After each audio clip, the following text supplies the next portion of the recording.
ആറ്റിങ്ങലിലെ ഇടതുപക്ഷ ജനാധിപത്യ മുന്നണി സ്ഥാനാർത്ഥി വി ജോയിയുടെ തെരഞ്ഞെടുപ്പ് പ്രചാരണാർത്ഥം സംഘടിപ്പിച്ച പരിപാടിയാണ് എൻജോയ്.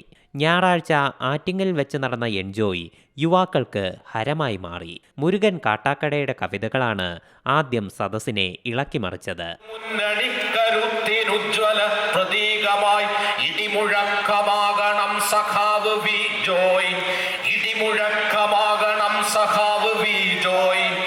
പിന്നാലെ സദസ്സിനെ ആവേശത്തിലാക്കി AYF ദേശീയ ജനറൽ സെക്രട്ടറി ആർ തിരുമലയുടെയും DYFI അഖിലേന്ത്യാ അധ്യക്ഷൻ A റഹീമിന്റെയും തീപ്പൊരി പ്രസംഗങ്ങൾ.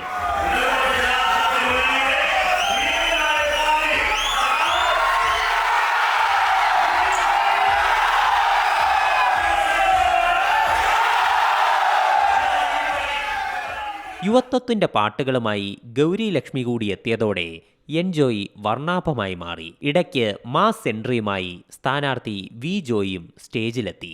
ആയിരക്കണക്കിന് ജനങ്ങളാണ് ആറ്റിങ്ങൽ മാമം ഗ്രൗണ്ടിൽ നടന്ന എൻജോയ് പരിപാടിയിൽ പങ്കെടുക്കാനെത്തിയത്. Zee Malayalam news, Thiruvananthapuram. പുതിയ വാർത്തകളും വിശേഷങ്ങളും ഇനി വിരൽ തുമ്പിൽ. എല്ലാ ഡിജിറ്റൽ പ്ലാറ്റ്ഫോമുകളിലും ഇപ്പോൾ സി മലയാളം ന്യൂസ് ലഭ്യം.